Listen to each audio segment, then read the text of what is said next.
I bought this academic planner from Erin Condren for my daughter, and today I'm going to show you how I would set it up if I was going to use this as my main planner.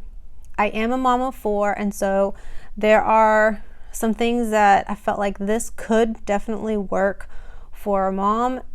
So let's start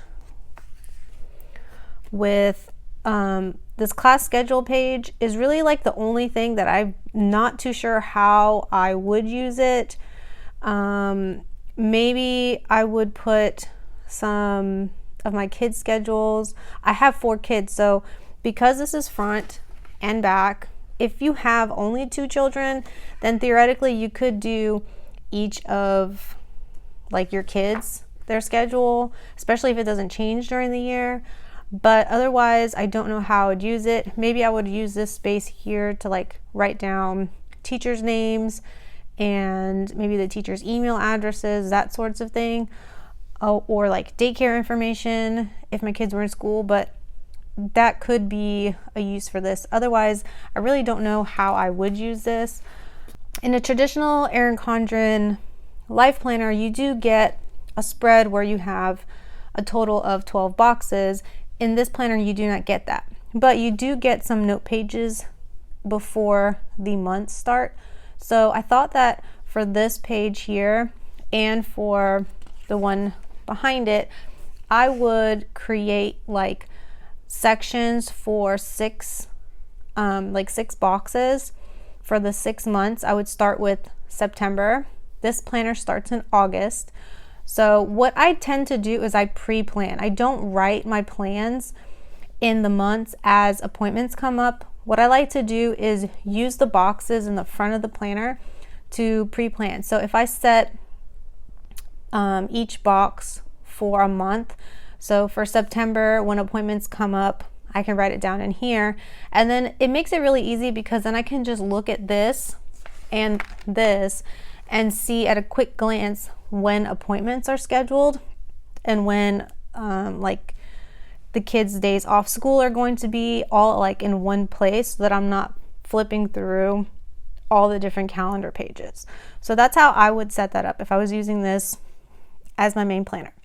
Or if you're somebody who does monthly goals, you could set that up for that instead. You could do the same like sections for the months and then like do your goals in there.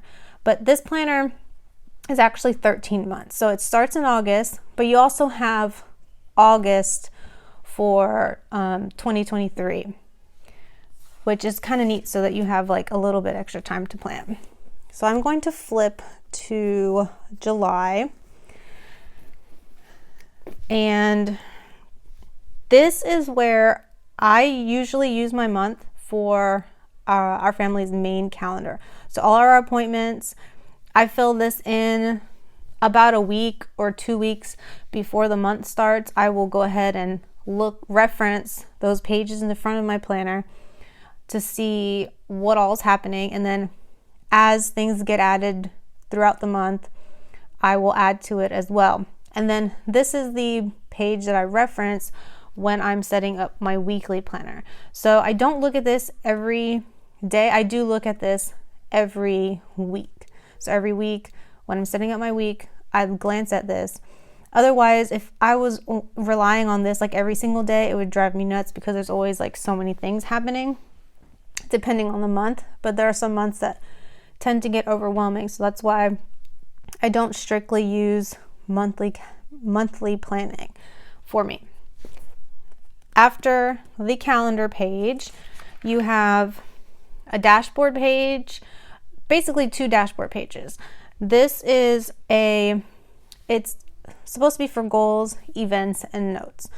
I have a little bit of an issue with dashboard pages. I typically don't use them, but I would probably use this and I could, I guess, use both of these sections since they're dotted for the priorities for this month. I like to use the word priorities more than goals because to me it's more like what are the things that absolutely have to get done this month. So for example, in July leading up to August, that's typically when I have to make sure I'm doing school supply shopping and ordering school clothes, getting prepared for August when school starts. So that's an example of like a priority that I would list here. In this notes section, I track I'm reaching to go grab my other planner. I track my yoga every month. I do yoga every single day, and I track my yoga, and I can actually show you how last month I did it here on the month. So this month what I was doing was I'm putting it on the dashboard page, and this is an A5 planner. This academic is a 7x9, and so this space here is actually a lot bigger than this given here. So I figured this could, if I was using this, be a good spot for me to use as my yoga tracker. I would just simply draw in some boxes like that, put the dates for the day, and then put my minutes in and track it here. And then, or if I wanted to, I could use this as a brain dump, but I would kind of continue. I would draw a line here and continue it and split it up into like 2 columns so that I can have, I might even categorize it. So like this side is maybe home stuff, and this side would be like, personal things. I don't know, but I would not just use this all as just one, line of a list. I would use 2 lists. It's definitely wide enough for that. This page could be used for home projects instead of exams. Obviously the class would not be used. You could just white that out. But everything else on here basically could be used to help, like if you were going to do some kind of remodeling project, or you were going to do a DIY project of something, you could use this to maybe write down a list of like supplies you need to get, and then like if you wanted to create a deadline for it, that kind of thing, that would be a good use for this. I don't do that kind of thing, so I probably wouldn't use that, but that was just an idea. I know some people like to use have a page in their planner for projects, so that would work well for that. Now this is what the weekly pages look like in here, and this is why I kind of felt like this would be a really good planner for moms, that and the fact that it has a lot of extra notes pages per month. So basically what I think I would break it down into is I would put timed appointments here. I would use this to-do sections for the chores that I have for the day, and I will show you in a little bit the cleaning calendar and where I would put that in here. And here this would be another like to-do list section with any other tasks for that day. And I noticed there is a pretty good amount of spacing here, and rather than let that go to waste, even up here there's a little bit of space. And if you got a different design planner, you might not have this design up here, and you'll have even more space and it won't bleed into it. But you could use this as like a top 3 for the day. I figured maybe you could use like a dot marker and put a dot and then write like what it is, another dot, write what it is, and another dot. And you could easily fill up, use that space for that. I would highlight under it first to make it like stand out more.